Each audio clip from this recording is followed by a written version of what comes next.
Selamat pagi di sana sadonyo. Beberapa hari ini atau beberapa malam hari ini kami dari Satuan Lalu Lintas Polres Pariaman melakukan penertiban terhadap sepeda motor yang menggunakan kanal pot racing karena sangat mengganggu masyarakat kita dalam pelaksanaan ibadah di bulan puasa. Alhamdulillah, dari beberapa kali kami melakukan penertiban, kami berhasil menjaring beberapa puluh kendaraan trondol atau menggunakan knalpot racing. Melaporkan situasi di Bypass Jati. Lapan 1.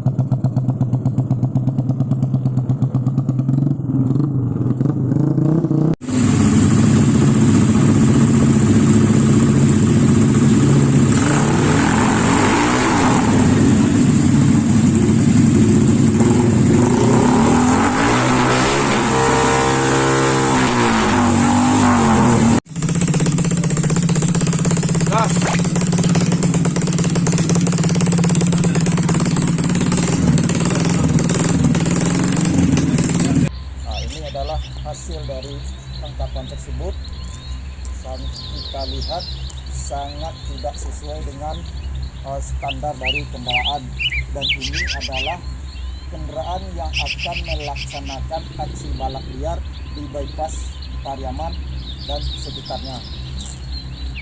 Bagi orang tua yang masih sayang terhadap anaknya, tolong diawasi kegiatan anak-anak kita selama bulan Ramadan ataupun di hari-hari berikutnya. Jangan biarkan anak-anak kita melakukan kegiatan-kegiatan yang bisa membahayakan dirinya dan orang lain. Dan kami berharap mudah-mudahan apa yang kami lakukan ini didukung oleh masyarakat sehingga tidak ada lagi aksi balap liar di wilayah hukum Polres Pariaman dan sekitarnya. Sekian saja rilis kami pagi hari ini. Terima kasih atas perhatiannya, mohon kerjasamanya. Assalamualaikum warahmatullahi wabarakatuh.